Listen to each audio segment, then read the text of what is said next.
Simpson. And Japan have gone absent without leave. This is Whitmore. Hall and Gale both available. It's still Whitmore. It is the Reggae Boys who take the lead. Ballchat.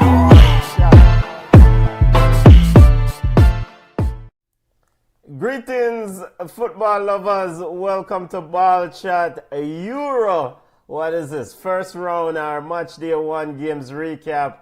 My name is Benton, along with the family Euro recap and COPA America preview, along with the engineer Junior. How you doing, family? Well,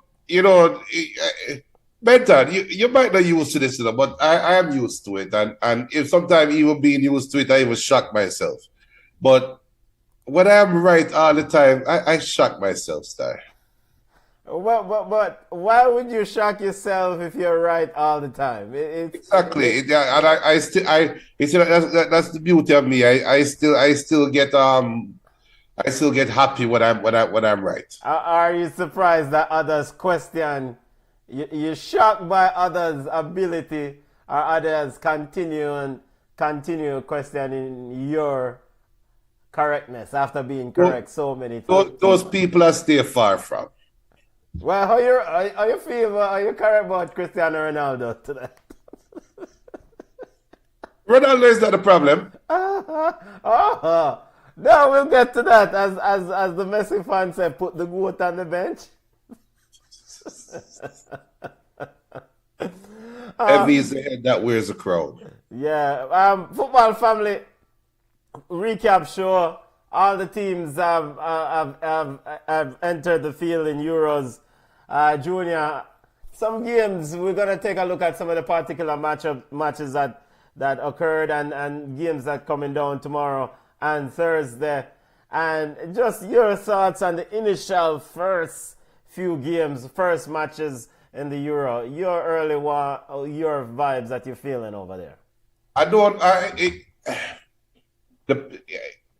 have two outlooks, and there are two opposite outlooks. Now, the pessimist in me or the hater in me would be questioning where's all the hype around these players and why the hype players them can't step forward, right?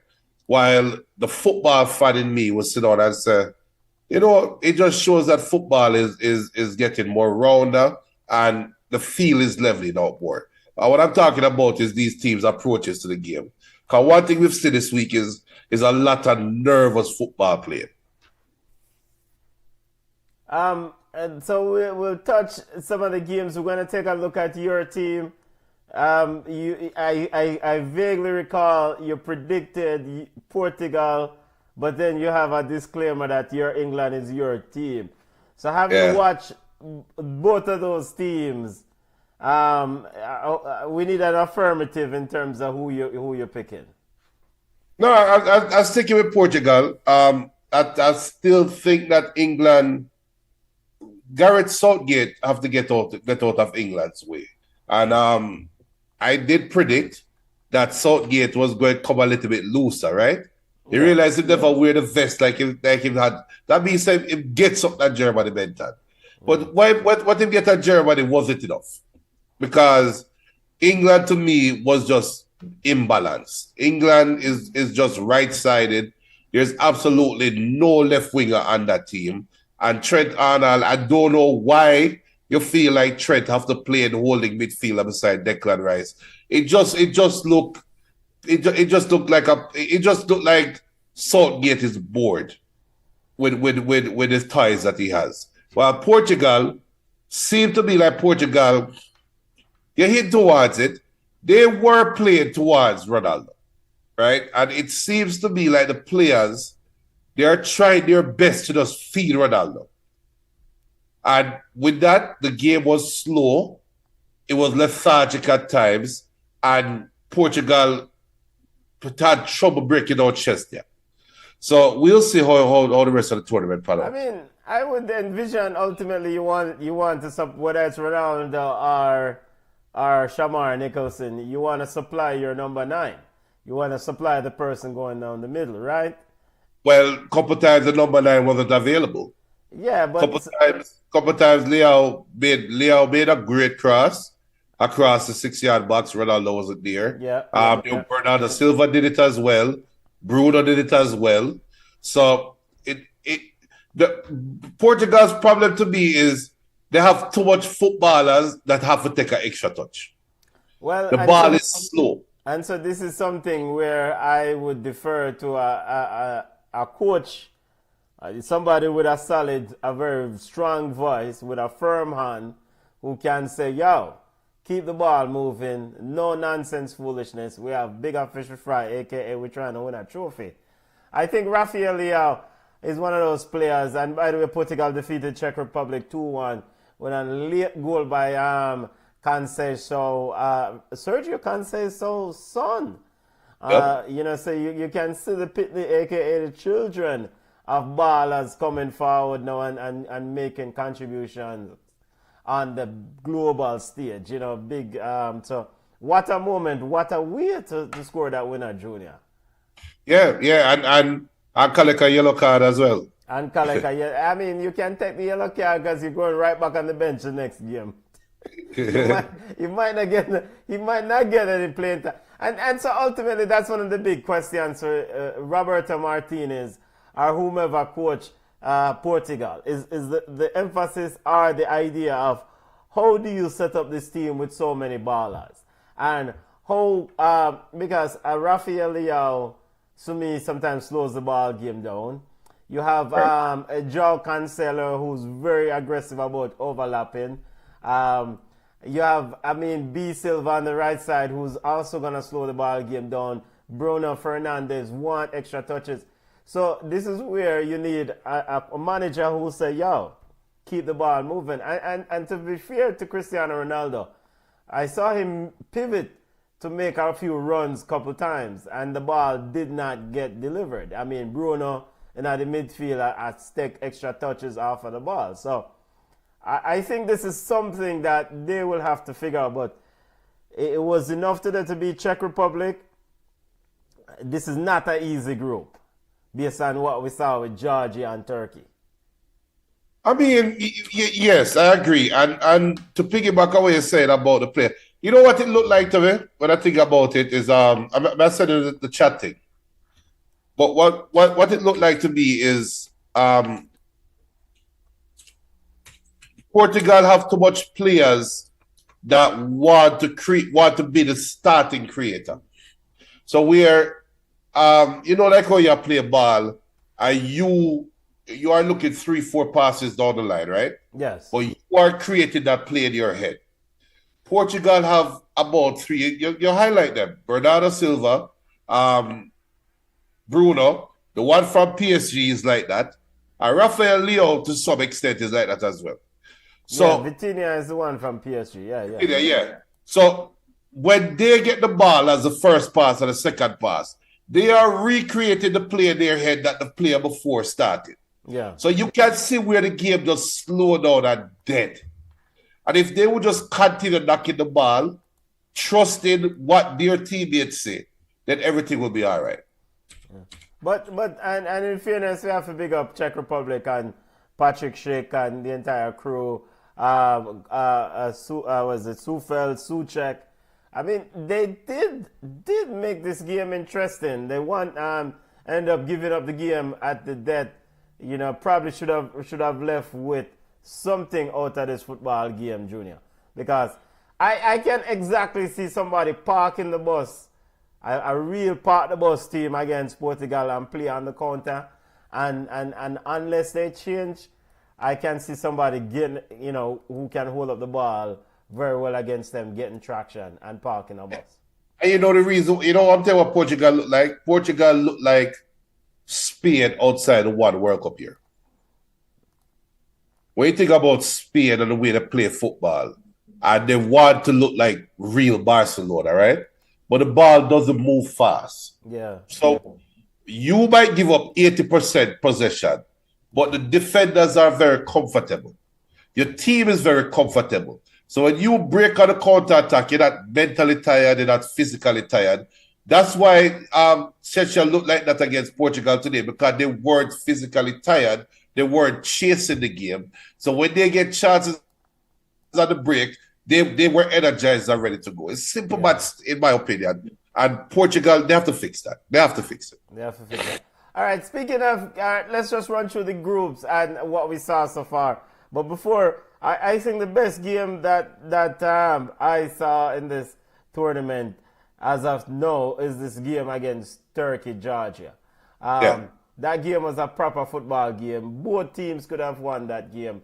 Two teams that went back and forth. And Junior, this goal by 19 years old Arda Güler from Turkey is a special goal, family.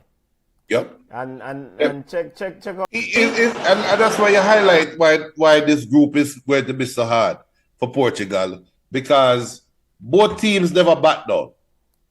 Both teams, in my opinion, they treated this game like they knew they're fighting for second place.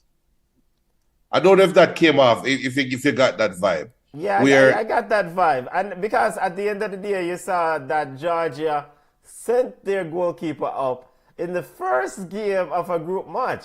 And right. The last, and they probably could have tied it up at the end before they gave up that third goal.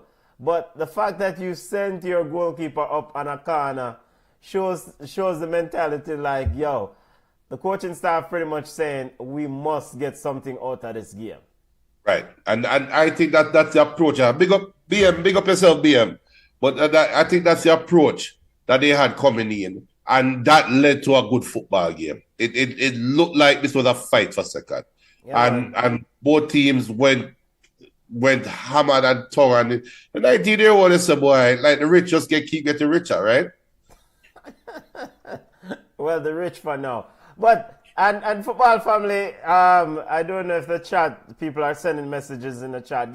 Send a text message, please, Junior, if you can, because I updated the link, and I want to make sure I say the people have the right link.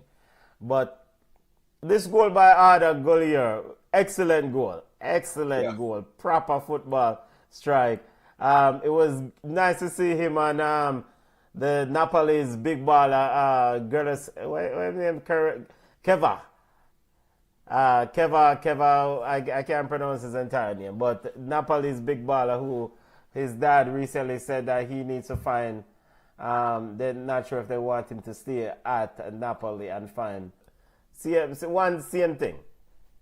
There's a way back for them more than there is for Georgia, to be honest, because all they have to do, because in a tournament, well, I think there's the third best can also get out, right? So, but if you have to be in the top two, just win 2 games. So fine, you lost to the group favorites in the first game. Cool. Find a way for win the second one, and then the third game is winner take all. Third game winner take. All right, I can run through all the groups, and first up, Germany, butter bruise aside. Scotland just pretty much here for the beers or something else. Germany pretty much fixed up Scotland in that first game. 5-1, easy victory. Your thoughts on Julian Nagelsmann, Germany? They played well, but of course the opponent have to be considered here. Well, Portugal opponent should have been considered as well, right? But you had to come back and fight and beat them at the death. Germany is for real.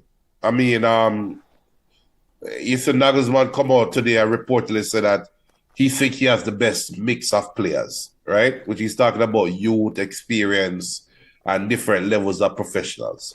I think they signal their intent. They're going to be hard to beat because it's at home. Let's not get carried away, Junior. Ryan Porteous of Scotland picked up a red card in the 45th minute. All right. Granted, Germany was up, 2-0 by that time. And then, of course, Kai Havertz scored a penalty. That man advantage definitely helped and enabled Germany to flex their muscles. All right. So if Germany beat up Hungary tomorrow, will the conversation be different? I mean, I ultimately expect Germany to win this game and win this group easily. The real test is when you start see the big boys of Europe now. You know, where is Germany in the landscape of things? Because we saw Germany at the recent World Cup and they weren't impressive, right?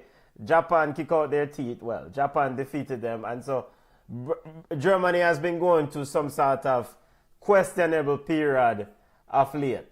You know, from Yogi Low left, and of course, man called what's the guy who's Hans Flick, and now Julian Nagelsmann. So I am not surprised. I think this victory, this Scotland victory for Germany, it's probably more of a kind of calm the nerves.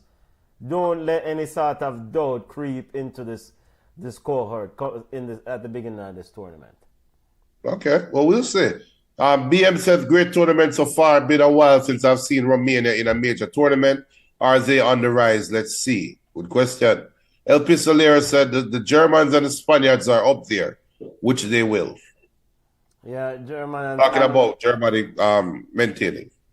All right. Switzerland defeated Hungary 3-1 in the other game. Boy, back where when Kokana, and I call back in Kokana time, where Hungary was a competitive outfit, but not anymore. Not anymore. Not anymore. Easy victory for Switzerland and company. Yeah.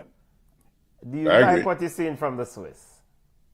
Until they play Germany. Until they play. Now over in Group B, this is the group of death. Is it no for Croatia, family, or should we stick a fork in the old foot? I've been told that Croatia time has passed. I've been told that Croatia is done. I mean, I told you at the start of the tournament. You did say that at the beginning of the tournament, but I am very apprehensive about writing off this Croatian outfit. They lost 3-0 to Spain, and this is not Spain is not an easy team. This is one of the favorites. Yes, but it's the way you lost. All right. The rhetoric all through the tournament so far is teams are starting cautiously. They're trying to see where they are. They don't want to lose the first game. You can't win the tournament in the first game, but you can definitely lose it in the first game of the tournament. Blah, blah, blah, blah, blah. And you get up and lose 3-0 to Spain, coming off of what you did in the World Cup, just gone. It's a big drop-off, Benton. It's a huge drop-off. It's a big drop-off. It's a big drop-off. But I ultimately expect Croatia to beat Albania tomorrow on Thursday, or is it Friday the next play. And essentially kind of reset for the final match day against Italy. Because that game, the final match day game in this group, can have a significant impact on who will come second in this group. So right. All they have to do is take care of business against Albania on Thursday, and then they're back to kind of saying, look, I mean, because the midfield is still stout. You have Brozovic, you have Man City's own Kovacic, and of course you have the old foot Luka who still, I mean, he can give you some good minutes. Now, would you start Luka Modric or kind of play him in a more sub role as Real Madrid did this season? No, I would start him because is he the best option? He's played a sub role for Real Madrid because you're not the best option. Okay. You're not the best, one of the best three midfielders at Real Madrid anymore. So you play off the bench. For your country, you're one of the best three options. You play it, you start. You should have fresher legs, right? Yeah. So I would start him, of course. But you start him, that ultimately means that somebody else will have to do the heavy lifting in that midfield. Because he doesn't have the legs to do all the running and heavy lifting. Well, but he does have the brains to play smart, right? So you're not going to put your team under unnecessary pressure. Yeah. So I have to trust that you will make the right decision. Now, So it's a tit for tat, but you see the mere fact that we're having this conversation says that Croatia is punching above their belt. now the mere fact that will suffice against the Albanians of the world. You hope so? Yeah, we hope so. But you will get exposed against the Spain, the Spanish of the world. Because you can't have a midfielder that is not being able to do the heavy lifting also against the big teams. Right. You know, so, but I am sure that Croatia must have been planning for life after Luka Modric and going into this tournament knowing that Luka Modric is not still the Luka Modric of 3-4 years ago. I'm sure Coach, what's his name? I'm forgetting his name now. Does have somebody else in the locker who can come in. And but remember, this is national team. This is not transfer window. So it's not like you can bring in a replacement. You have to be born at the right time. You know, you got Luka Zucic, you got Elish. They're not Luka Modric, but they're young and they will come and work. They're not Luka Modric quality. It's the same sort of issue we'll talk about with Portugal later on.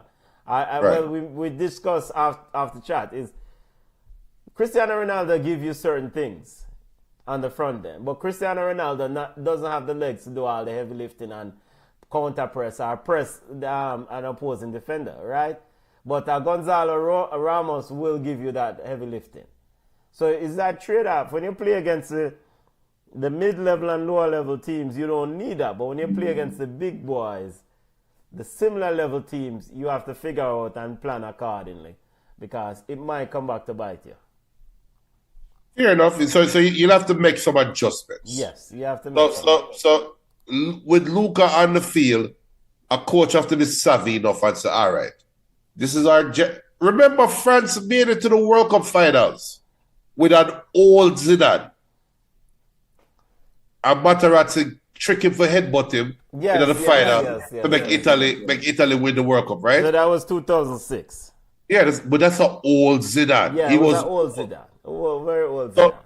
But the man them figure out a way how to play around the general. If you're a general, we're going to figure it out. Yeah. That old Zidane probably should have gotten tested, though. He did get tested. I don't want to headbutt him way off of the field. All right. So other Group B games. Italy, the Azzurri, defending champs. Big up to all the Italians out there. By the way, big up to all the listeners. Make sure you smash the like button, subscribe to the channel.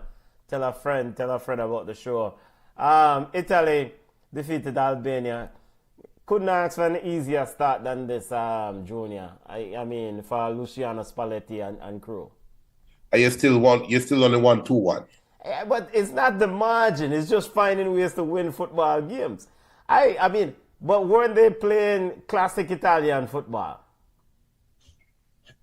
Classic Italian football is winning 2-0. And you're looking at them and saying, that's watertight. Italy wasn't watertight. No, they weren't. They gave up a goal early, which and then they became watertight. No, but that just wait them up. BM says Zidane was 34. These days, that's not old in football. That's true, but back then, that was an old Zidane playing for France. That was an old Zidane. So look at this Italian midfield: Barella, Jorginho, Fratesi. Are you okay with this midfield of Spalletti is running with here? Jorginho. But what? Yeah, no. I don't think Jorginho should even be played faster. So no. But if you ask me now, who would I put there instead? I mean, I know half of the Italian man if they got you. I know El Shaarawy cut him here. I look different. But you can tell that things are kind of tricky because you have man like El Shaarawy on the bench. You can imagine. Still playing. And that's the thing. So when you look at Italy, it's like a big unknown.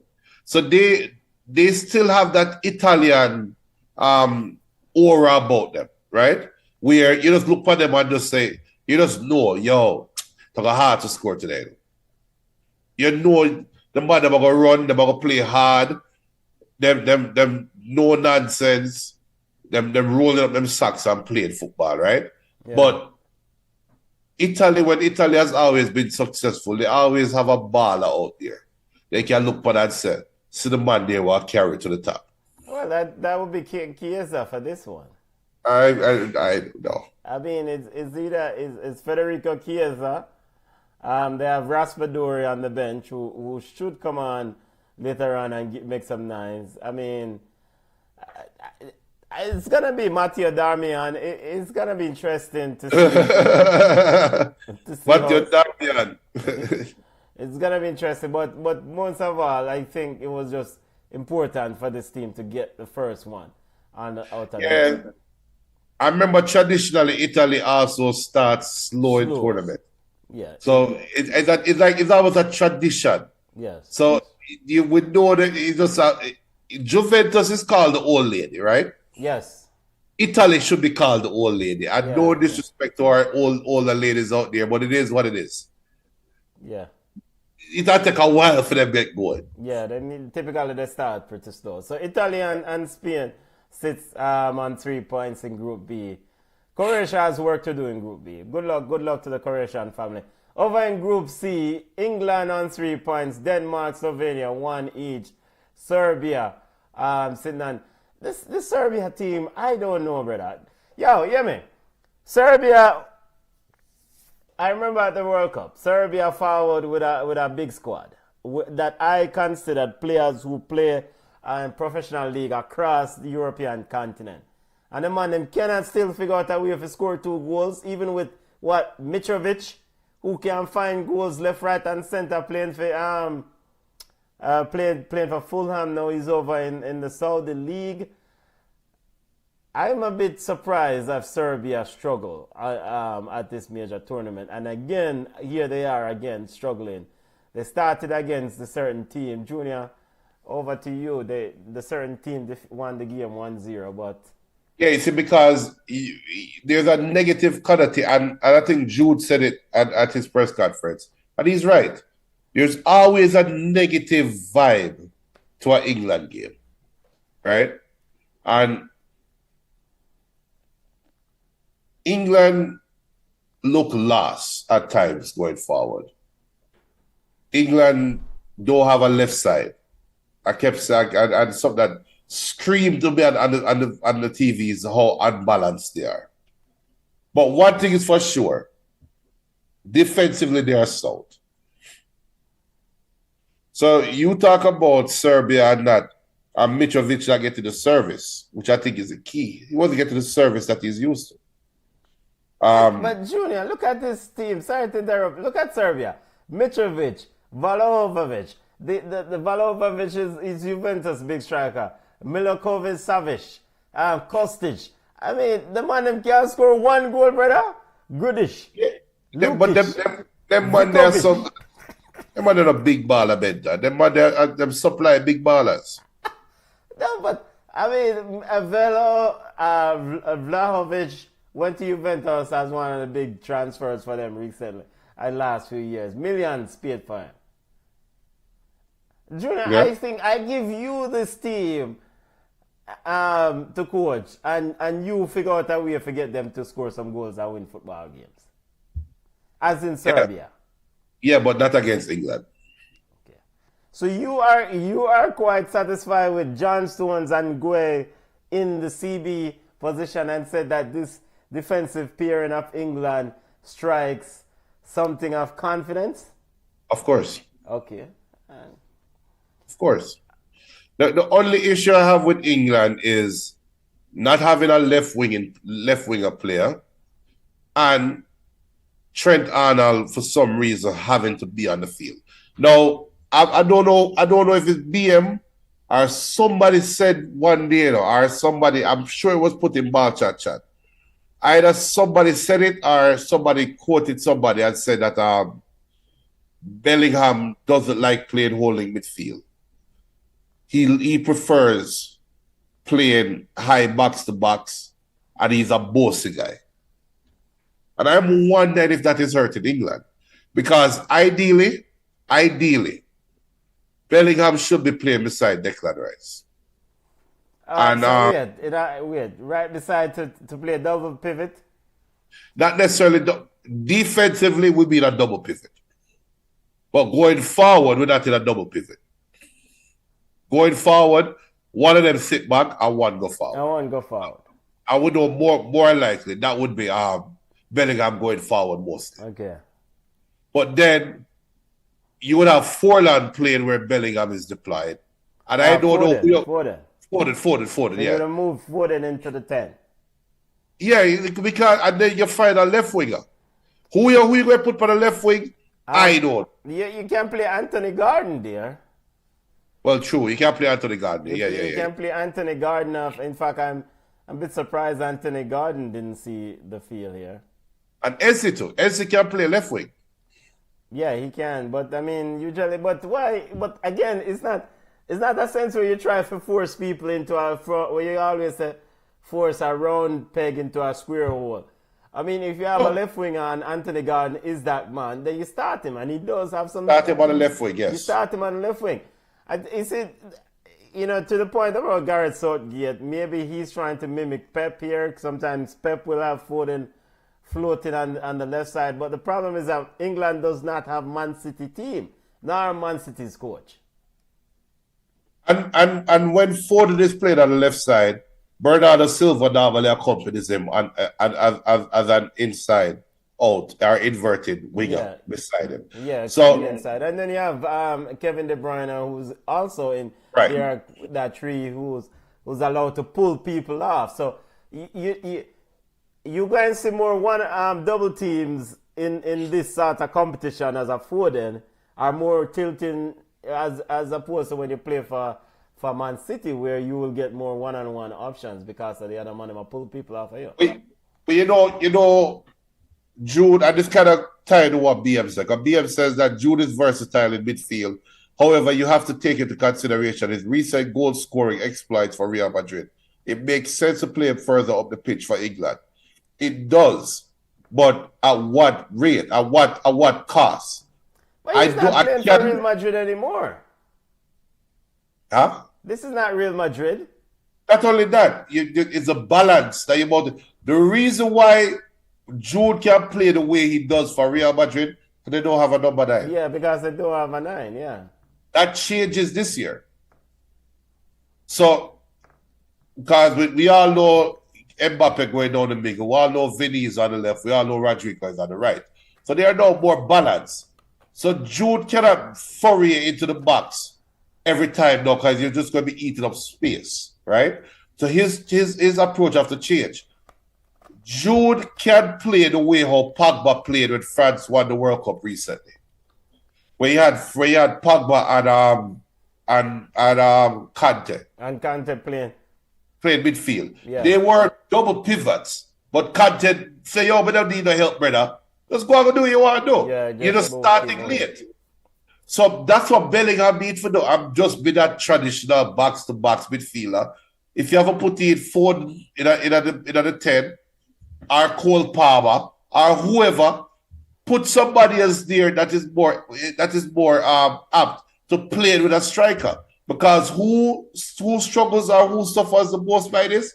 Harry Kane. Harry Kane looked like he wasn't getting no play, because Jude Bellingham was eating up the space. So, but to be fair, Junior, irrespective of whether Harry Kane wasn't getting any play or not, Jude Bellingham did score. And he did score the winning goal. A header. Yeah, but I still let him score. So I do understand the point where that BM made earlier about, I mean, it's hard to really kind of probably bring Jude Bellingham further back when he scored so many goals. For like, is that bringing him further back though? Yeah. Starting later. Okay. All right. Just starting the run late. But, yeah. I mean, we'll see England in their next game, but it's something that, well, I don't like England, so if they don't want to figure it out, that'd be great. He have to change. They're not going anywhere playing like that. Well, they don't have to change. It's England. They can play perfectly fine and be all right. Denmark and Slovenia, other teams in this group. Christian Eriksen pick up the man of the match for this one. I mean, okay. What else to say? I mean, Hodgland. Man. Hodgland can't score a goal no matter where, when, and where in play, brother. It's just something. Is either himself, he's making the runs, or once he get into the final third, he need to calm himself and just kind of connect. But No, he need to figure it out, and he need to figure it out fast. we have yeah, but we soon if that's what you call salt, we soon talk about bacalao. That other player is not salt. It's just not his thing. It's just not his thing. But overall, I mean, one of these teams needed to win this football game. Yeah, and Eriksen is playing for a contract. Yeah, Eriksen is one of those players this tournament that is playing for a contract. Imagine you can't score against a defense with Vestergaard, Southampton, throw Vestergaard. Come on. I mean, Andres Christensen, Rob bench last year all the way through. Well, not all the way through, but old Danish team. So I don't know how far we expect them to go in the story. I don't expect them to do any sort of. They'll go as far as Eriksen can pull them. And we don't know how that will go already. All right. Wait, if you don't have the heart for that's too. No, stop it. Red flag. Group D, we got this report earlier on. Kylian Mbappe, Julian Lauren of ESPN reported Kylian Mbappe will miss France's next game after suffering a broken nose in their opening match of the tournament. Junior, is this really is it a big deal for him to miss the next game? I mean, I think it's a blessing in disguise. I think France and Portugal have the same problem, trying to satisfy one baller. Remove that one baller, everybody play free. Now, a lot of French people out there wish that Dembele will have just slip and hurt something to say, well, I'll take a break too. But that's neither here nor there. But remove Mbappe away from France for 1 game, 2 games. Give those players the opportunity to just take a deep breath. We all know Ralph Rangnick is a good coach, right? Yeah, he's a good coach. But France made Rangnick look like a genius. I mean, Austria should have gotten something out of this football game. They played good football. Should have. But I think it's because the French team, just like Portugal, they all try to play towards an apex. Right. And you side a couple times with France where the ball had to end with Mbappe. All right. Hear me now. You see this French team, I blame fundamentally. I've gotten used to the same methodical Didier Deschamps. Just kind of, I don't know if he's is utilizing the talent at his disposal, but of course he's won a World Cup and he's won trophies. Did he win a European Championship? Yeah, he did. As a manager. I think. Because didn't they win the Euros after winning the World Cup? Or no? Somebody check on that one. I think Portugal did beat them, right? Portugal beat them in the finals. No, I think Portugal beat them in the one before. The one before the 2018 World Cup. Right.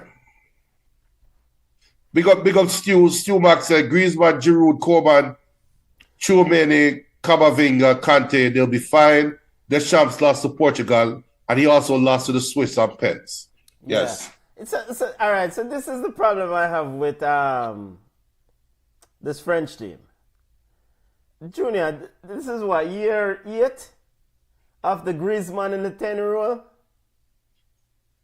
Yeah. I mean, how many times can we still go into the same well? Yeah. And yo, how is it possible that Ousmane Dembele is playing and starting when we sat here in Champions League games and say, all right, PSG doesn't have any other option, and then PSG showing the youth Bacala and him nasty up the football game, but Dembele is so inconsistent. So I don't necessarily blame Kylian Mbappe. There was chances, I think there was a couple chances he missed. But he's playing with supply on the wing, which is mediocre at best. The supply on the wing is mediocre at best. Yeah. I mean, Julian, please tell me, how is Ousmane Dembele guaranteed a start in this team? Well, it's one of life's mystery. And Kingsley Coman sit down there and watch him, right? No, Coleman is injured. So who will play over him right now? No, I think Coleman is coming back from an injury. He's on the bench. Yes, he's on the bench. Coleman is. Yeah, but I would rather play Coman over Dembele right now. now. On the bench. All right, you have Barcola, who did quite well. You put on Kola Moani, who, yeah, he probably should have also scored, but ever since the World Cup situation, we don't know.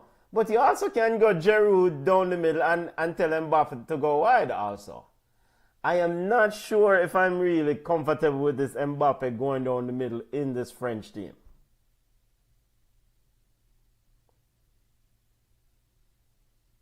Mbappe is not a striker. I know people will kill me for saying that. Mbappe is a winger. He's not a number 9. Mbappe is not a number 9. Why not put Thuram down the middle? I mean, but I would actually thought Marcus Thuram would have floated down the middle at times in this ball game. I make Mbappe play on the left wing. But I saw Marcus Thuram out wide. Right. I'm like, what going on? But it's a football is so fluid nowadays, though, that anybody can play anywhere, right? Once you're a forward, you can play anywhere. But balance is the key word. Yeah, balance is the key. Balance is the key. I would argue that Mbappe broke his nose, unfortunately, because he's trying to play like a striker.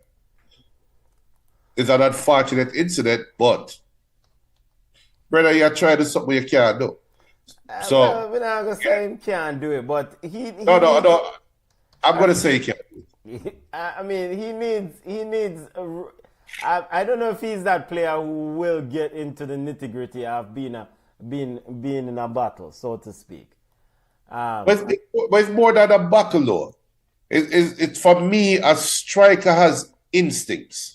Yeah. So that's why Ronaldinho was never a striker. That don't mean that Ronaldinho wasn't a great player. Yeah. But he never had the striker instinct. Mbappe is a goal scorer. But is he a predator? No. Is Mbappe strong in the ear? Yes. Can he out-jump Ruben Diaz and win a header and put it in the far corner? No. So why are you putting him somewhere that he if all right, if I am coaching against Mbappe and they put him as a striker, we're going to say, all right, we have a chance. We have a chance. If you put Mbappe on the wing, I said, Jesus Christ, we're dead.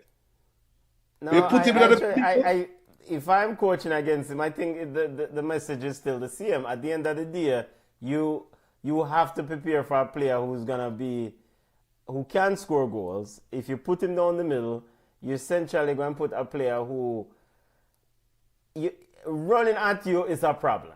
Running at you is a problem. And if he gets space, he will kill you.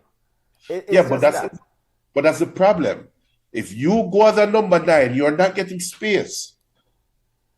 Yeah, but the man, he's fast. Yeah, but all you have to do is beat the offside trap the way them and play them high line.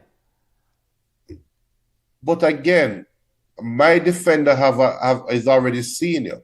So in my opinion, what made Diego great was his ability to run for the midfield and create havoc, right?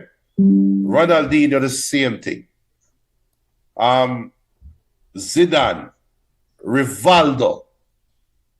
Who else fall in that mold? Anybody as they want to call out. Messi fall in that mold. But if you put them in as a striker, what differentiates them? Mbappe as well. Mbappe running at the defenders is a nightmare, right?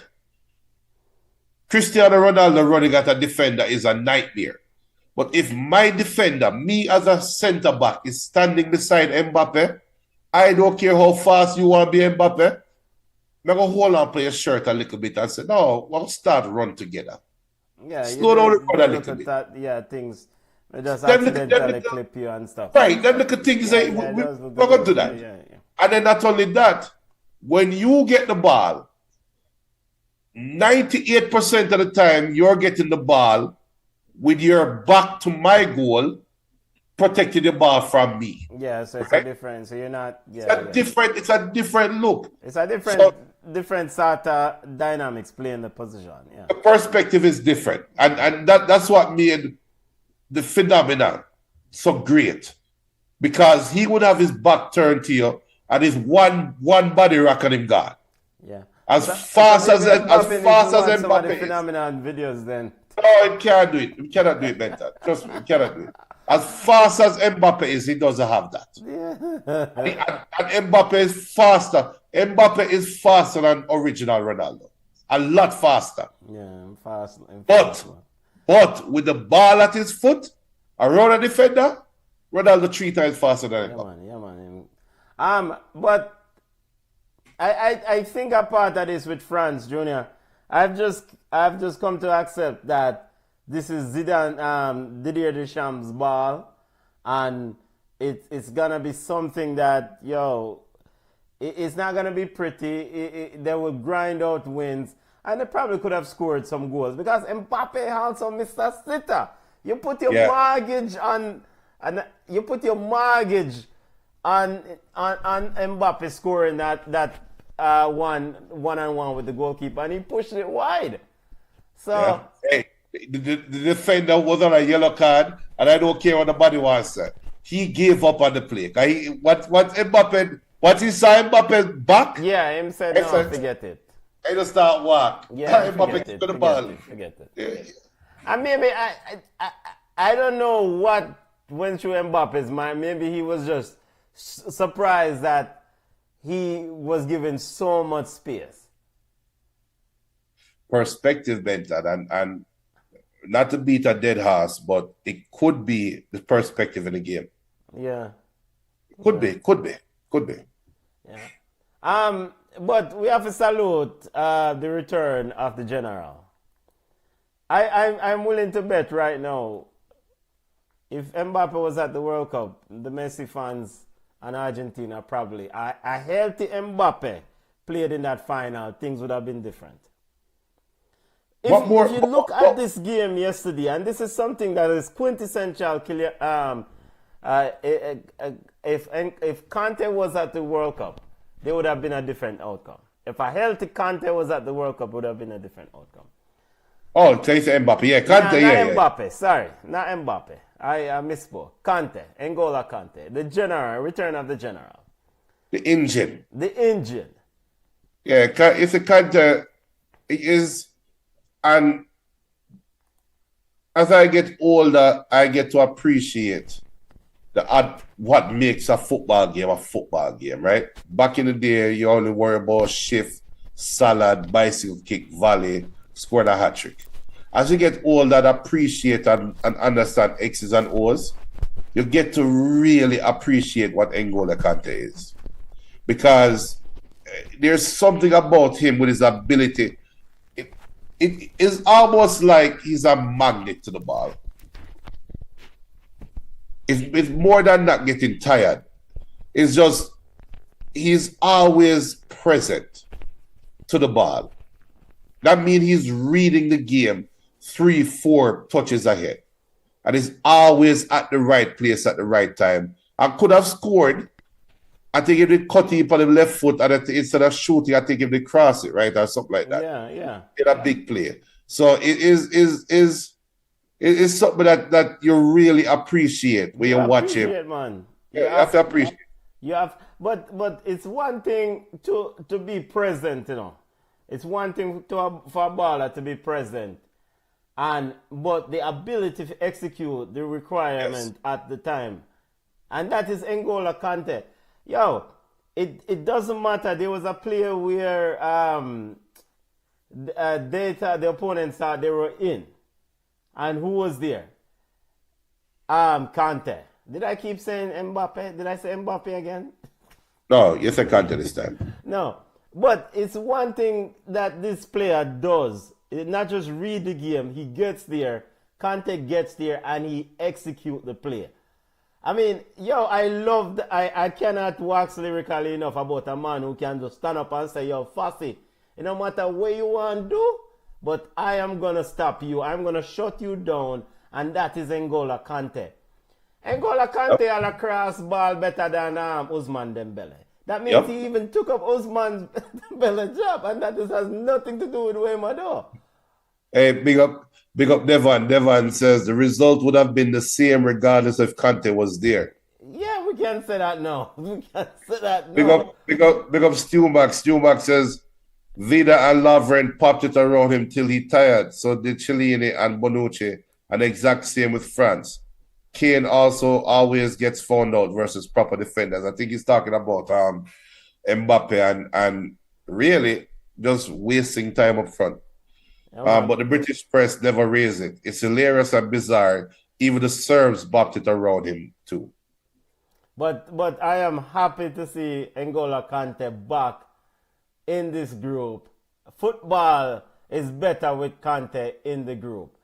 And you know what? Ronaldo scored something ridiculous, like 40-something goals in 40-something matches last year. Yes. 44 goals in 40-some, yeah. Right. Yeah. And Kante is also playing in Saudi League, and Kante is still at a world-class level, right? Yeah. This summer, and this is not a knock against Messi. This is more a knock against the leagues. Yeah. This summer is going to be telling for MLS. I know we'll soon talk about Copa America, but the mere fact that Ronaldo could play 90-plus minutes, and Ronaldo never looked old to them. So what you don't want to say, Ronaldo never looked old, never looked slow. We get a Kante we have focus on, brother. Kante. Yeah, we don't want nobody stepping on Kante's light. Yeah, but Kante still look like a world-class baller. He is a world-class baller. Yeah, but he's a world-class baller that played in a world-class league. That speaks highly of the league that he's playing. And you know one of the problems I have with football nowadays, big up to all the family. Certain players don't get their, big up to the Jamaicans who get flowers. Certain players don't get their flowers. And N'Golo Kante, I don't think get the praise or the contract or the monetary reward that he has done the accomplishment he has made through his career. Because, I mean, the accomplishment of N'Golo, we saw Rubio playing beside him yesterday, and Rubio's job is so much easier because of the work rate of N'Golo Kante. Yeah. The man is able to cut across quickly, see the player, break up the play, and say, okay, move on. And he's not into overdoing it. He knows his role. My role is to stop the opponent and then keep the ball moving. Get it to Griezmann. Get it to somebody else. But Kante, big up. It's great to see. I'm not a French fan, but I'm an N'Golo Kante fan. Big up yourself, N'Golo Kante. Mad respect you. At the BM saying that Flowers thing was suspect. Hey, yo. All right, so continuing our look at Euros. Austria, France 1-0. Other games, family, and in that France group, Netherlands, Poland, is this your thoughts on the Netherlands and this Poland victory? Much needed win for Ronald Koeman and company, Junior. Yeah, Netherlands depended on the track star one horse for come score again. Remember, that's all he did for Manchester United. Just come on and just run. All he did is run marathons. Weghorst. I'm going to call him one horse, because he's one horse. He might just run like a horse.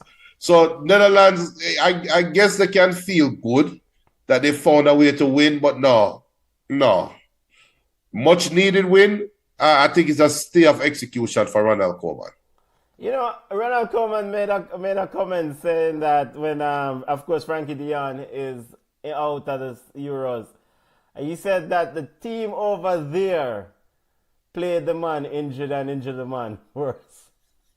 The man, Ronald Koeman don't even have the audacity, doesn't have any time to even name his former team, football club. The man to the team over there. And he coached them at one point too. Yeah, this is how much he hit him up in them heart for the current boss.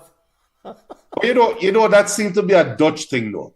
Because LVG have the same kind of mannerism to him. Yeah. Well, them thought them mind. Them straight up. Because, all right, Ruud Gullit said the same thing about Frankie de Jong heading into this tournament. Because Ruud Gullit is like, what am I doing? He's not doing nothing for the team. He's always injured and blah, blah, blah. In fact, Ruud Gullit, I think, went on to say, in order for Netherlands to do well, we have to look to others. Yeah. We can't look to this brother. And it's so ironic what he said kind of came true. Yes, what he said came true because he did pick up. Nathan Atke, though, huge. Virgil van Dijk. Junior, Denzel Dumfries flying up this right wing should be lethal for most teams. Why Ronald Koeman cannot unleash Denzel Dumfries in this tournament? Thus far, we didn't see a lot of excel of him as I would have liked, but because I think you have enough coverage, you can go to a back three and make Denzel Dumfries gun up the wing. You don't even need to go to a back three. You already have the lineups ready for I don't know. I don't know. And maybe it's something he has in his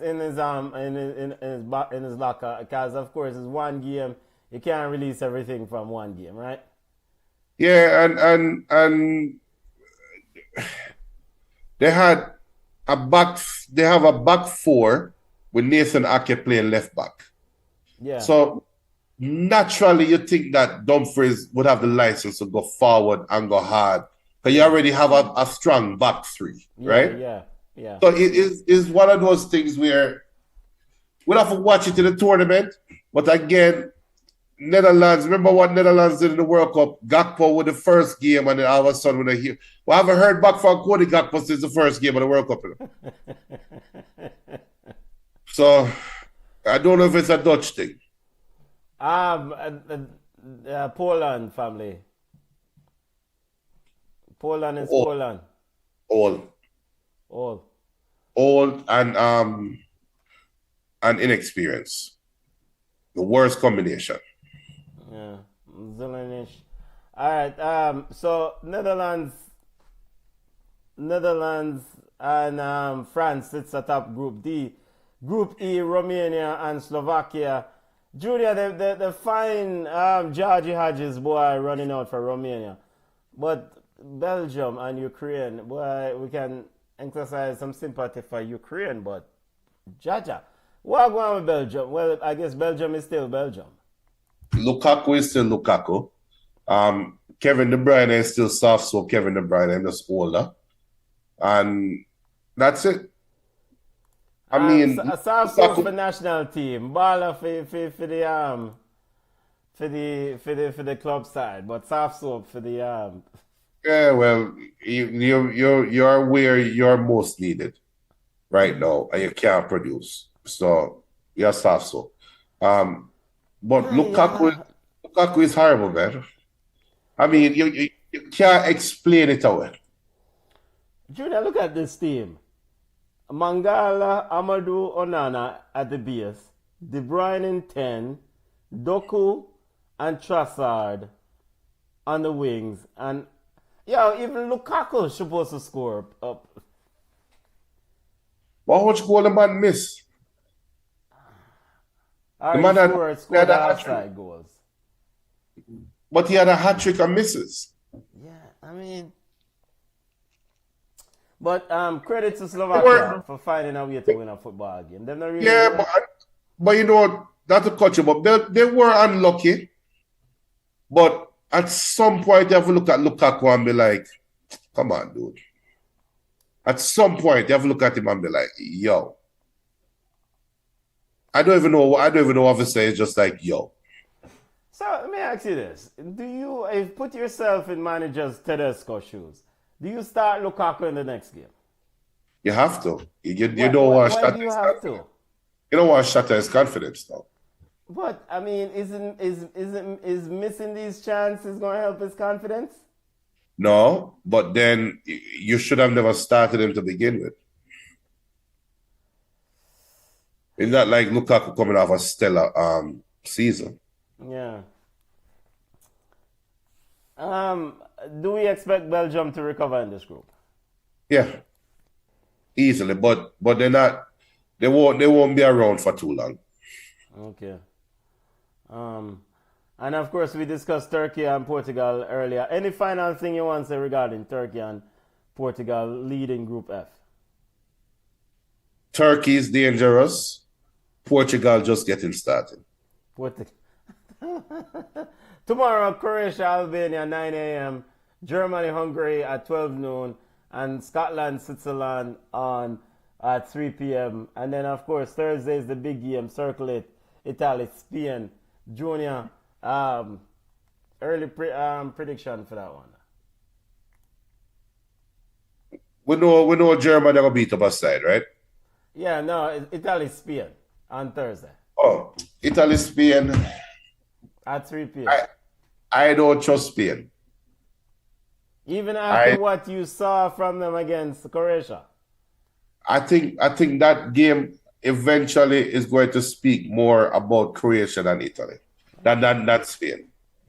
I expect, all right, for one, Italy don't care that Spain have the ball 90% of the time, right? Yeah. They won't care. And they're going to make use of their 10%.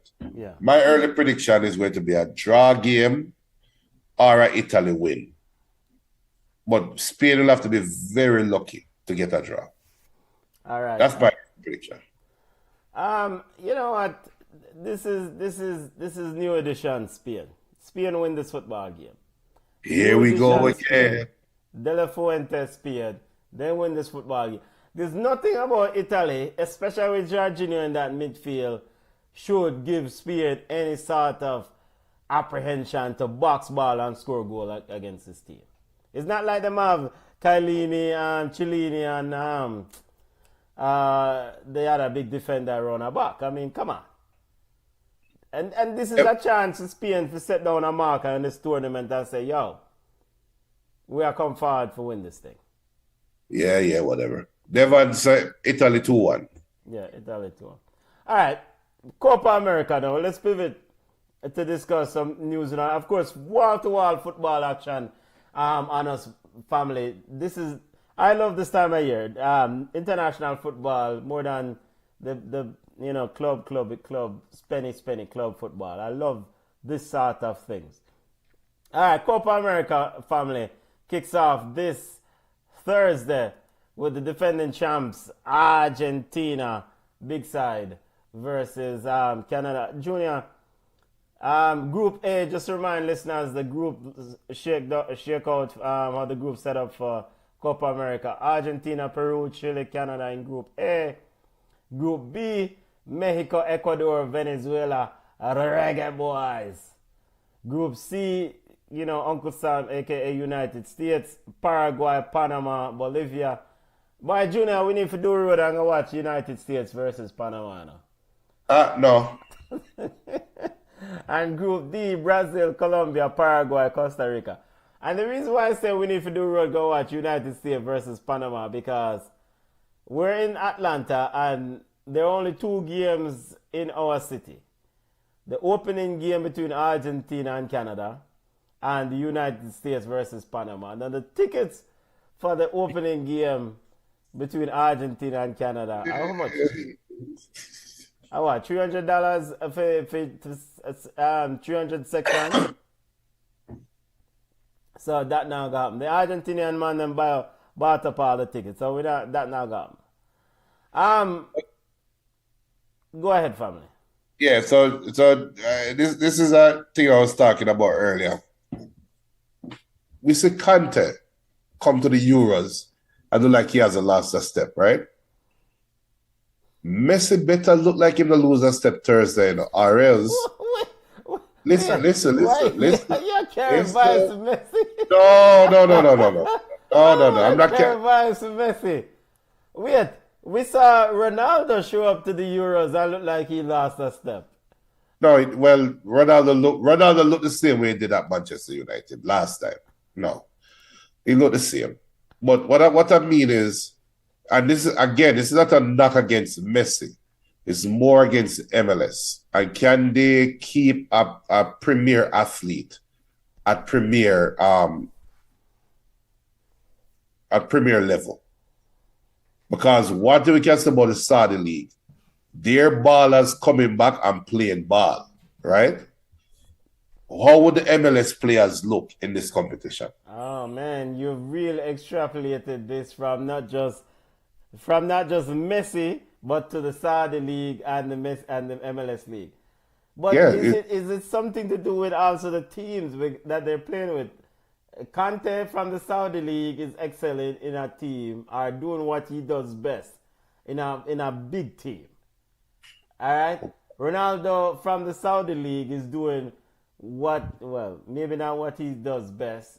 He's doing okay in a big team, probably the deepest team at the Euros. Let's see what Argentina Messi is able to do with his team. I expect Canada to get a fix up Thursday night. Junior, Jesse Marsh is the new head coach of Canada. Any sort of tricks? What do you tell Jesse Marsh now taking on this role? Former Fulham Leeds manager, of course American.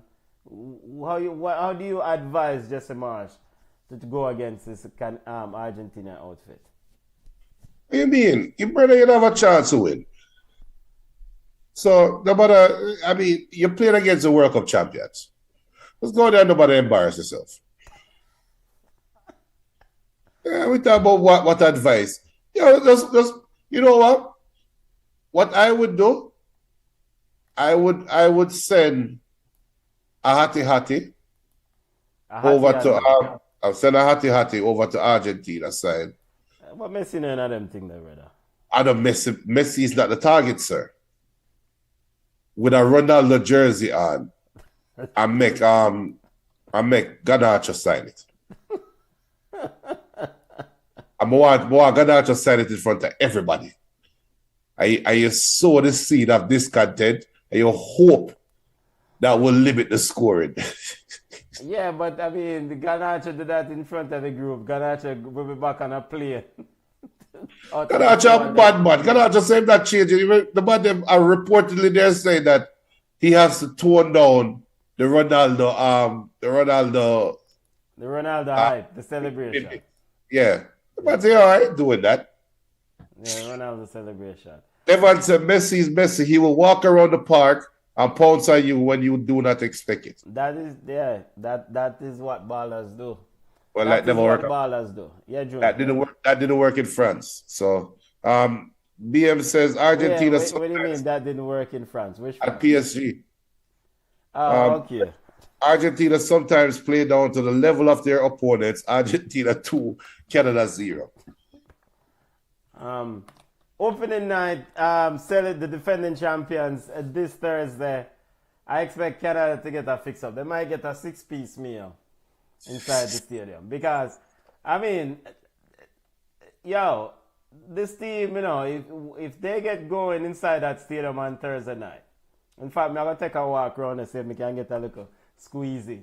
I have some glass mirror. If we can climb up one glass, we can look in. See what I go on.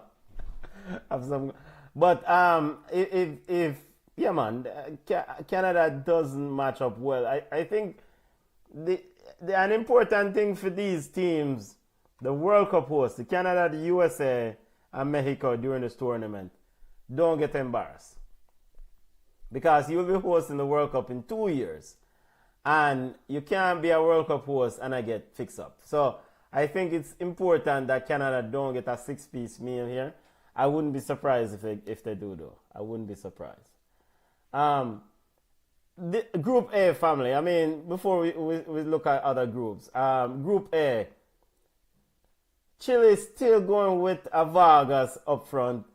I like Peru in this group and Argentina to come out this group. I agree. Yeah, I mean, I don't know. Maybe Chile will surprise me. I don't give Jesse Marsh and Canada a chance in hell. Maybe they will also surprise me. But this is the big league. This is big boy football. This is Copa America, right? Yeah. Copa America, a South American championship. Yeah, man. They don't really care about North America and CONCACAF. Yeah, man.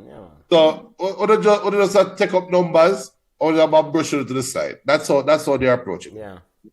You know, and it's almost like send for the sacrificial lamb regarding some of them teams. All right, Group B. Now, I hope Jamaica is not a sacrificial lamb, but two CONCACAF teams in Group B, Mexico, Ecuador, Venezuela, and the Reggae Boys. You know what?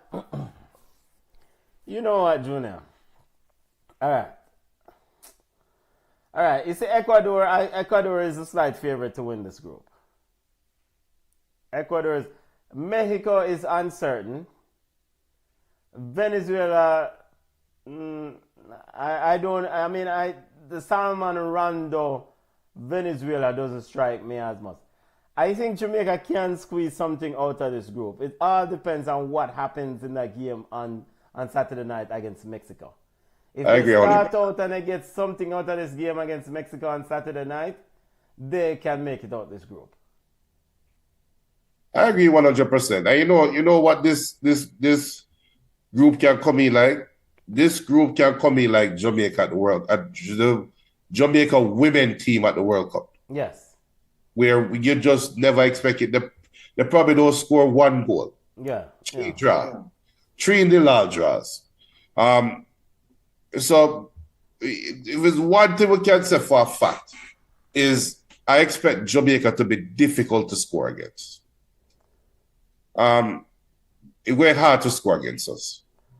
And even with the uncertainty around Andre Blake. Yeah. Because of the experience and the depth in the heart of the defense. That experience. Know, I'm having flashback of that Dominica game. The Dominica game is it was raining, the wind was heavy, and Dentist made a bunch of substitutions too early. And that broke up the rhythm of the game. But I agree with you. Jamaica is bigger, faster, stronger than Mexico. We're bigger than the Mexicans. We're faster than them, or stronger than them. Mexico just have the belief that anytime they step on the field with a CONCACAF team, they're better than them. That is what we have to overcome. And can it happen? I believe so. And all right, so Mexico picked up 4 from Uruguay. They picked up, Brazil eked them 3-2. I mean, do you have any concern about Mexico's form coming to this game? All right, and the reason being is this, again, Mexico is probably right now at probably one of the lowest points they have been in recent memories, right? Regarding, you know. That game against Uruguay, they probably could have gotten 6 in that game. Jamaica is a team that Mexico has traditionally beaten. Is how because Mexico might be looking at this game as a get right game against Jamaica. Let's get right. I Start can't. fast and push Jamaica back. How do you prevent that from the dentist and the Jamaican players? In Houston. So that's something that's important, because so it pretty much is a home game for Mexico not. Yeah, right in Mexico not. Yeah, right. Might as well just have a game in Mexico. Yeah. What Jamaica has in their back pocket is the dentist doesn't have that experience. He doesn't have that. He hasn't grown up with that fear of Mexico. He's not a Jamaican national. He has no clue what's going on this side of the world. He's just He learning was that at the helm last year when the Mexican team ran us off the field against in the COPA America in the Gold Cup semifinal. I would have described it as run off the field. And maybe that's why Daniel Johnson not in the squad right now. Well, so do we have the tools to do it? Of course. yeah. What worries me a little bit though is that Jamaica's approach to the games, these last couple of games, they want to play high possession, methodical, move your way up the field and find your spots, right? That won't get it done against Mexico because they're going to press the ball and they're going to try to win the ball and beat you on the counter, right? So let's see what their approach is. If the approach is get the ball to the wings as fast as possible and let Demari Gray, let's see fastest whoever do their thing, we have a chance. And equally, so this is what is strange about this thing, and again, as I said at the beginning of this segment, is that what happens Saturday night will heavily influence how this group will turn out. Right. Because if Jamaica can take something from this game, and much less get the 3 points, because then they will yo, we got this. We got the confidence will be on the next level, and the system of play will be said, okay, this is a strategy we want to employ going through the rest of this tournament. Right. But you can also see and that's a puzzling thing for me with Jamaica. In one hand, you saw games where they defend very well, defend solid as a group. And then at the 90th or the 88th minute, something give. And, Right. and against this Mexican team, knowing that they're desperate to kind of get right, we have to stay locked in for the entire ball game. So, and that's what BM kind of talk about. It's a really true that Mexico wiped the floor with us last year, and they weren't even that good on the night. Yeah. We will see, but I just think Jamaica defensively stout. I think they have an identity now. I think the players are comfortable, regardless of the Dominica game. I think the players are comfortable within their system and what they're asked to do. So I don't think Mexico, as long as Mexico don't score early, the first 5 minutes of the game and the first 5 minutes of the second half, you keep them out, we'll be all right. Okay, and yeah, the point you make about keeping them out, it's important that we don't concede early against this football team because, Right. it's and big up to the ballers them who going in because we have to salute them because they pretty much they're gonna wake up the ants nest again. Yeah. You're going into the Lions then against this Mexican team, and it's unfortunate that this is the way you have to go. But you're going into the Lions then against them. Inside in the Gold Cup semi-final, he went 4-4-2 with Gray and Mikel Antonio. Junior, do you expect a similar sort of strategy? Latibedir and Lambert in midfield. I mean, how do you? I would love to see him back up the midfield.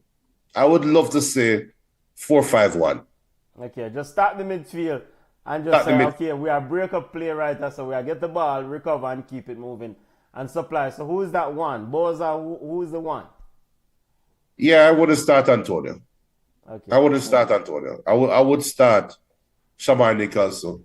And I would have I think Cephas over the last 2 games, our last couple of games, has earned his spot on the right wing.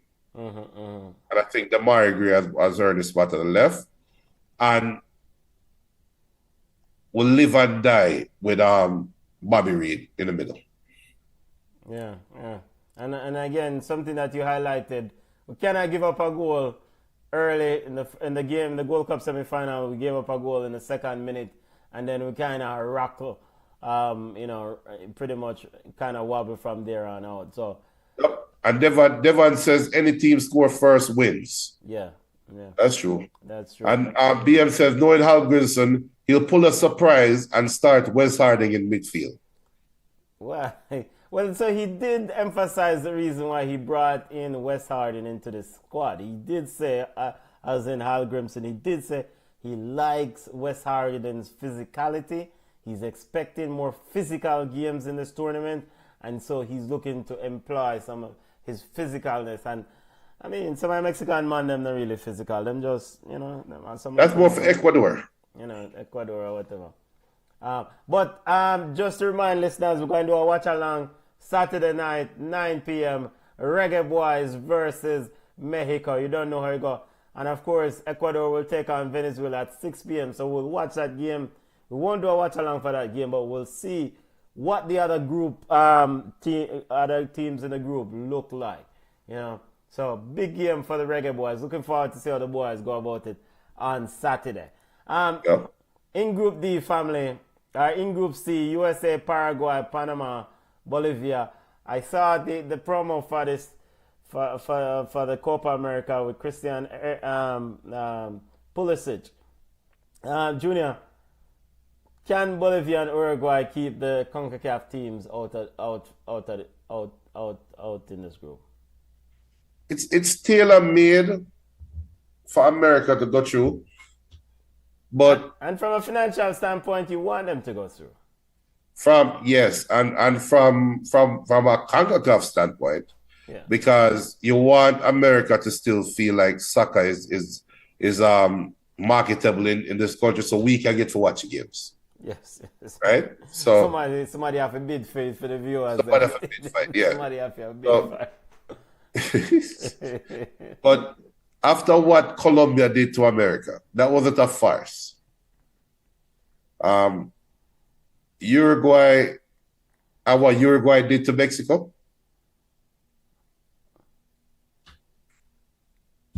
I'm just saying, man, that Uruguay and Panama can come. Well, and America can still come out as a third place team, but Uruguay and Panama for me. I would say, all right, Uruguay is probably one of those teams which legitimately I might think that can, maybe can win this tournament, That no one really, I don't hear a lot of talk about them. And because they have El Loco coaching them. And El Loco is a tactician, and if you watch them in friendly games, them are play ball. Yeah. They are playing football. And I expect them to transition or translate those friendly games performances into the real thing. Darwin Núñez looked like a real striker playing for Uruguay. Because he's scoring goals. Okay. He's scoring goals, and we know the DNA of Uruguay. Uruguay has always been very strong defensively. They will battle you tooth and nail on the defensive side of things. Bentoncourt and them, them on the DNA is, them we defend to the death. You see what I say? So it's gonna be interesting, but Uruguay favorite for the group. And let's see. It'd be a surprise if USA win the group, but USA and Uruguay to come out. It'll be a big surprise. I'm picking Uruguay and Panama. Yeah. BM saying Panama as well. Devon says, I honestly think you will go 3-5-2. Talking about Jamaica. Yeah. Yeah. Yeah, it could be because it want to start the midfield. Yeah, could be. Last group, family. Copa America, Brazil, Colombia, Paraguay, Costa Rica. I know you want to use the name Canary South. Canary South. We're going to go with Brazil instead. What exactly is going on with Brazil? I mean, they kick off their Copa America action against Costa Rica on Monday. This pasa around Ronaldinho and this team. Ronaldinho saying that he won't watch the team. Then what the statement? But what is going on with Brazil? Have you seen the ad that Ronaldinho was talking about? What is these ads? No, I haven't seen the ads. I haven't seen the ad either. But I don't know. Says a promo thing in my push. Yeah, so what is he promoting? I haven't seen that promo, and I haven't seen. Maybe it's something they're promoting in Brazil. I don't know. If anybody's seen it, please send it to us. Let me know because I haven't seen it. All right, I'm going to make you Canary South at the Brazilian talk with somebody there at my door. I need to go check what going on. All right, but 1 second. So, in this group, people, Brazil are Canary South. Colombia coming in has all the juice. Colombia coming in has all the glitz, all the glamour. Luis Diaz. I am on record for saying Luis Diaz is better than Vinicius Jr. Don't kill me, people. Don't send the big stone after me. Please, don't throw the buckle after me. But I am on record for saying Diaz is a bigger baller than Vinny Jr. Whatever. If I'm wrong, I'm wrong. But Colombia is coming into the Gold Cup with the expectation that they're coming out of this group. With Brazil, like what Benton is talking about the ad that Ronaldinho supposedly referenced. Who I think come out looking the worst in this is Rafinha. Because remember, after Ronaldinho's post, or after what he said something to the tune of, this is the worst Brazil team he's ever seen. There's no joy on the field, blah, blah, blah. And he won't be watching Brazil, right? Rafinha came out and pretty much said something to the tune of, well, Ronaldinho was asking for tickets. So how am I saying now watch a game now? That was belittling to a legend. That Ronaldinho is a legend in your sport and in your countryman. Won the World Cup, Ballon d'Or winner, do everything that you are hoping to do. And you, Rafinha, come out and disrespect the man like that publicly. Now it's going to come out that if this was truly an ad, now you, Rafinha, have egg on your face. You can't come out now and say, well, you know, I was only defending my countryman's honor. No, because Ronaldinho come from your country, so why not defend Ronaldinho? So that's what Benton is talking about, where the Copa Cup for Brazil, or as I call them, Canary South, is just going in a wrong direction, where there's too much question marks around this team. And you have to sit down and say to yourself, when will they get it right? Is this the right team? I don't know. Plus, remember, Paqueta? Which one of them have the betting problem? It's Paqueta. Paqueta. Yeah, so there's so much going on around this Canary South team. It's Brazil. No. The Canary South thing not work around here. It's Brazil. And I take the good and the bad with it both. It's Brazil. All right. Sorry, Junior. But yeah. You were saying, go ahead. No, but it's just too much going on around this Brazilian team. And they lack leadership. They really do. Because I think my boy from PSG, the defender. Yeah, Marquinhos. I think Marquinhos is too quiet of a leader. I don't know what he's like in the locker room, but this is a time where Brazil need a Mbappe. David Luiz. Yeah, but somebody he was a bug defender. Yeah, but he's emotionally open. Okay. And Brazil is lacking that emotional not flair, but that emotional aspect on the field. Vinny has it, but Vinny has it in a selfish way. And whether Ronaldinho was doing it for ad or not, what he's saying is actually true. So imagine if a man now I do an ad and a clown up the side. That's the thing. So the scamming gone. Well, you are who you are, right? It's my baller still, but it's so the scamming gone that him a clown up the side. He's lying. All right, there are some issues. But I hope Brazil will get it right for this tournament. My concern, of course, is that you have man like Rafinha, who you have some players on this team who a hurry come up, force right baller, who thinks that they are the upper echelon of football. And Lucas Paqueta is a baller, but I'm not sure from a psychological standpoint I would name a player who is going through the things that he's going through in the squad. Because if the reports are to be believed, Lucas Paqueta could be suspended from football indefinitely if convicted of this thing. So, I mean, it's nothing trivial that he's going through, but the Brazilian FA also looked at it, talked to Paqueta and said, well, we still are keeping a squad. So, I guess he also probably may need the break. I don't know. Mentally he can get his mind off of it rather than sitting on yard. I watch it. This team is too talented, though, Junior. And Colombia is gonna surprise some people and do well in this tournament. I expect. Yeah.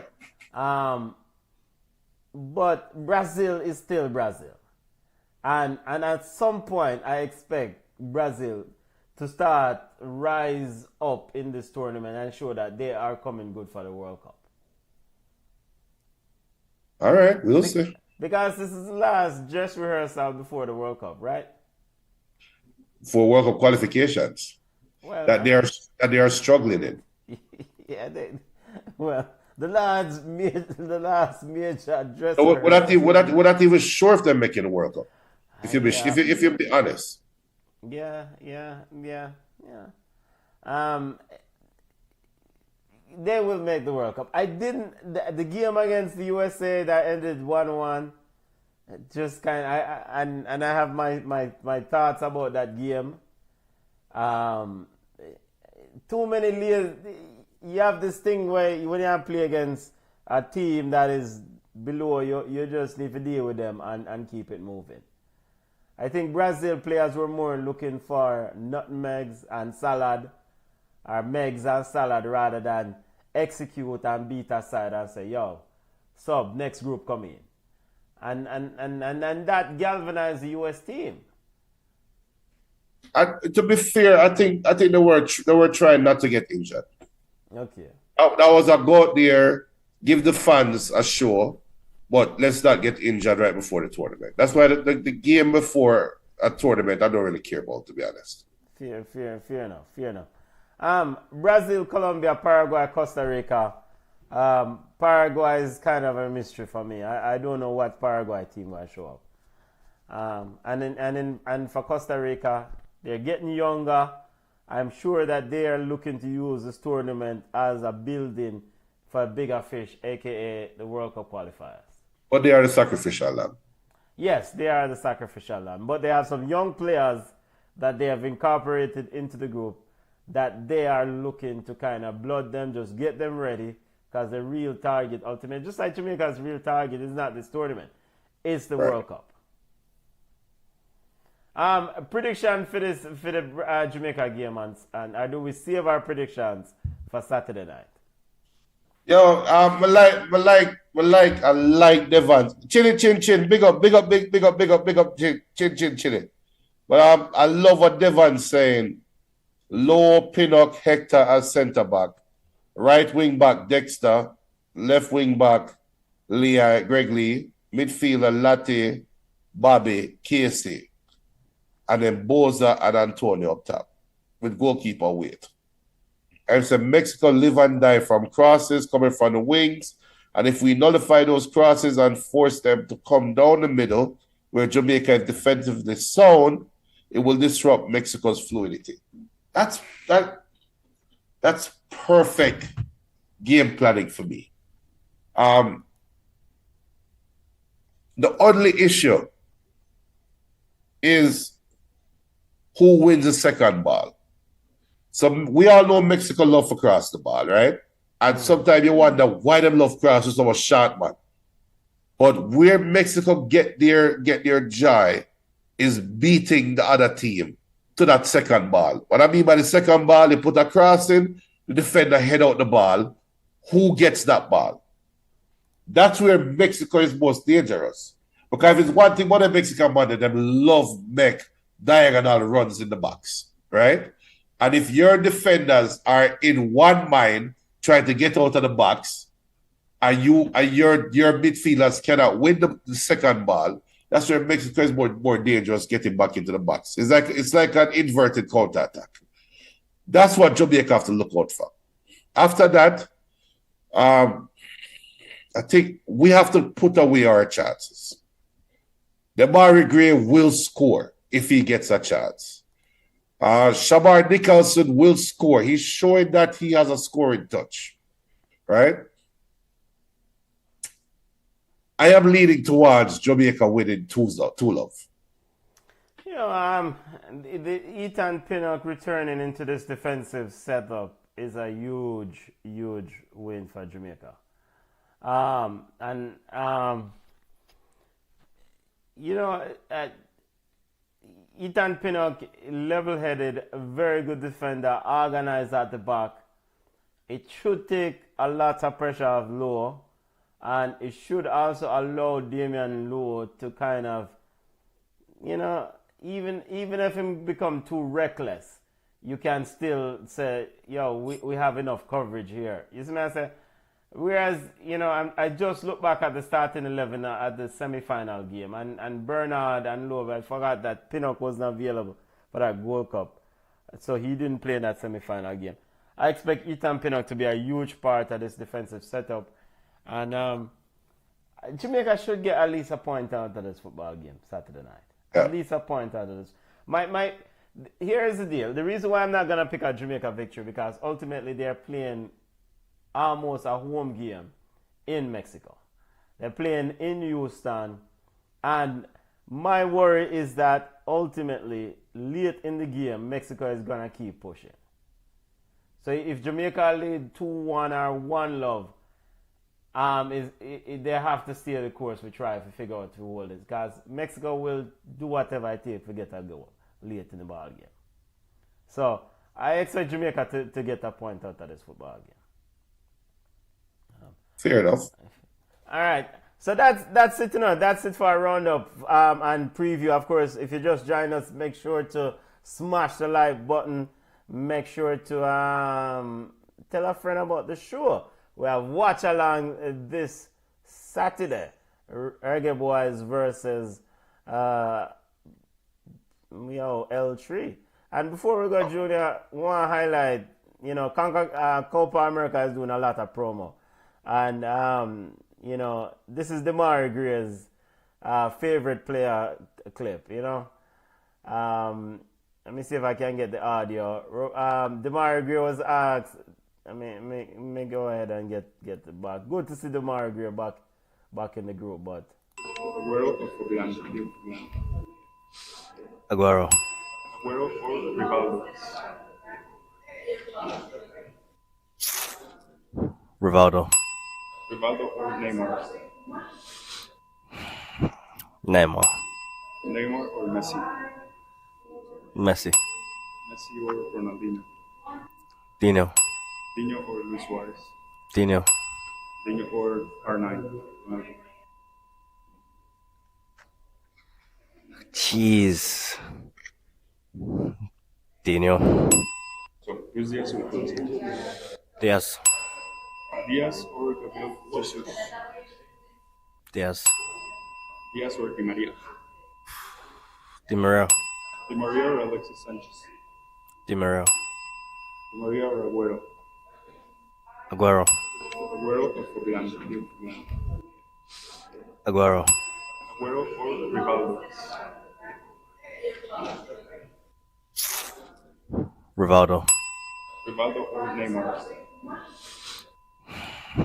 Neymar. Hey, all right.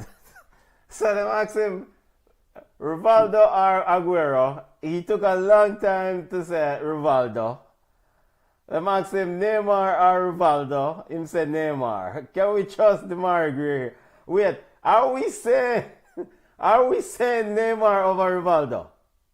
Who is we? We, the football family. Oh, it just show how young Demar Gray is. So, Yo, he yeah. said- so this is on COPA America, a live platform. Benta, Demar Benta, Gray's edition, favorite player. Go ahead, Junior. You have to realize though that we're not young anymore. Now what get All old? right, speak for yourself. Speak for yourself. You have some old, some younger people out there that where them soon start arguing with you and tell us Neymar are the greatest. Well, no, them not also Neymar are the greatest ever because Messi and Ronaldo the board. Them soon start Mbappe is the greatest striker ever. You know? Yeah, man. Hey, who knows? All right, so Neymar or Messi? So he says Messi or Neymar. Messi. He went with Messi. Ronaldinho. Messi or Dino. Dino. He went with Dino Dino. or Luis Suarez? Dino. Dino and over Suarez. Jeez. Dino. And he went with Dino easier over to the choose. original Ronaldo. I can't say that with the way him play. You would prefer Ronaldinho over Ronaldo. Big ups. So that's the Morris Gray's edition. I just wanted to share it with the family. Favorite player.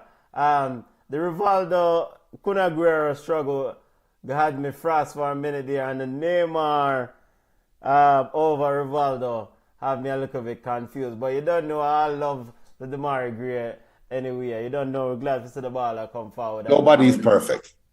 Nobody's perfect. And speaking of nobody's perfect, big up to Michael Hector. Check out the Michael Hector interview on JFF Live. Michael Hector, yo, man, ready up, brother. I'm ready. Ready for this Saturday at 9 p.m. Junior, are you picking Luis Diaz over Pulisic? Because we know saying he's a Pulisic ball. Hell yeah. Yes. I think there's going to be Luis Diaz coming out party this year. Yes. And that slot. What your sake he is. And that slot for Liverpool and this year Copa. I think Colombia might win it all. Fair enough. With all foot James Rodriguez playing. I think Colombia might win it all. All right. Cool. By the way, semi-final game in North Carolina. Big up to Kevin, the Colombian man. Them say, yo, if we load up, I'm going to chat. But, all right, and so with some senoritas, got the game, Junior. Ready up. All right. Yo, big up to the family. Big up Connect with us. Hold on. But even though it's a different sport, we lost a legend recently. Yeah. Today, Willie Mays. Anybody, you don't have to be a baseball. If you love sports, you're gonna know about Willie Mays. If you don't know about Willie Mays, Google him, read up on him, learn about him. Willie Mays passed away today at the age of, I think, 93. Man, they are all, they must all like that, man. Yeah. Pioneer and a trendsetter, the man that start. The man that got through the mud. Yeah. And he's known as the greatest all-round baseball player of all time. Yeah, man. The GOAT of baseball died today. So, you don't know Ballchat stay. No, Ballchat does a football chat. Ballchat's a ball chat. Yeah, man. So if when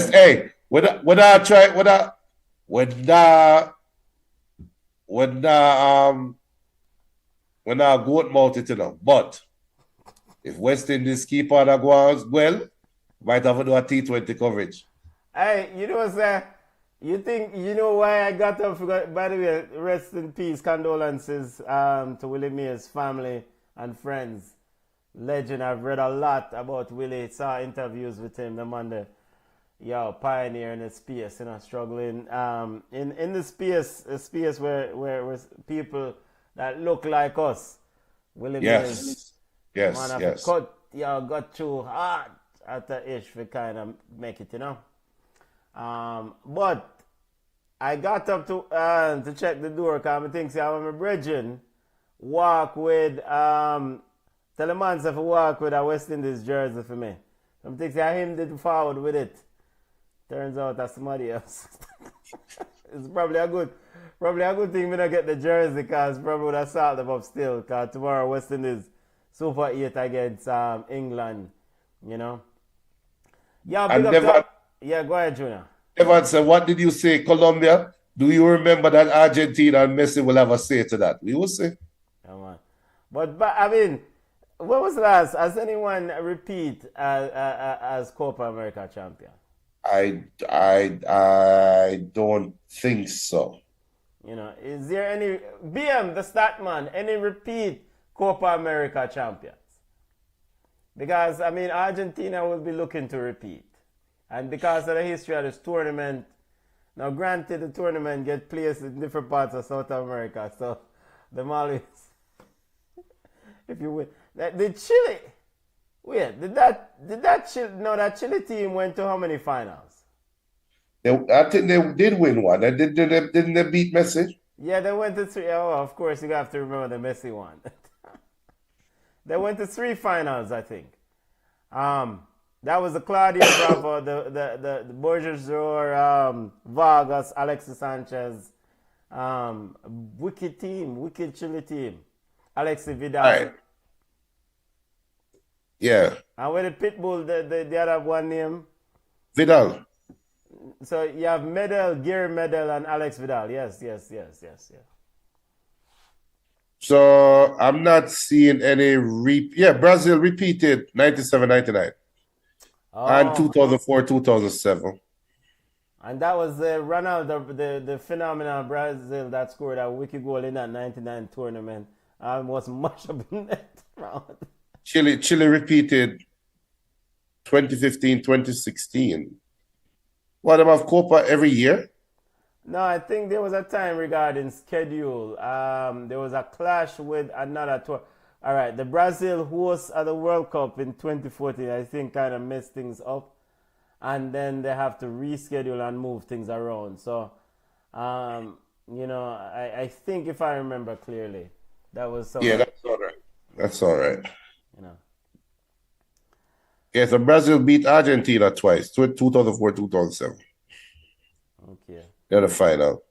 Chile beat Argentina twice, 2015, 2016.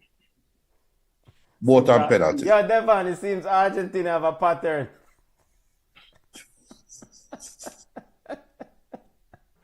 And the Argentina, Brazil play number 2, General, but they are the world champions. So yeah, and they are the defending Copa champions. Yeah, and them have the greatest baller of his generation. As it pertains to Argentina, I'm looking forward to see Julian Alvarez. Julian Alvarez, unsung hero at the World Cup. There are reports that there are a lot of interest from other clubs to try to lure him away from Man City. Of course, it's hard for him to get guaranteed starting time regarded at Man City because of the Viking. And he's been very good for Man City. So and he's been very good for Argentina. In fact, Julian Alvarez, because Argentina at the World Cup started with Lautaro Martinez, and Lautaro Martinez was failing miserably. Yep. And Julian Alvarez contributed heavily and made a significant difference in Argentina making and winning that World Cup in 2022. So looking forward to see Julian Alvarez, and looking forward to see which Enzo Fernandez is going to show up. Yep. But big up to the family. Euro recap and Copa America preview show. More European action tomorrow. Of course, a big game on Thursday. Italy versus Spain should be a big game. 3 p.m. A whole day of football. whole day of football, and tomorrow whole day of football also, right? Yep. And then wrap it off tomorrow night with the Curry Goat Cricket Super 8 match between the West Indies and England. Hopefully West Indies fix up a side. And Devon says that's okay whenever you have that it factor, anything goes. Messi is Messi. This I is agree. true. Ball I agree. Manner General. Yo, football family, thank you for joining us. Big up to all the listeners. Connect with us on Facebook at Ballchat. We're on X at Ballchat1. We're on Twitter, or X at Ballchat1. We're on Instagram at Ballchat Podcast. TikTok, Ballchat_podcast. You can email us at ballchatpodcast@gmail.com. Remember to subscribe to the platform. Like, share, tell a friend about it. Junior, hope you feel better, family. You tough it out through sickness. Big up. Salute. Salute, me general. Football family, we gone on the road, you know.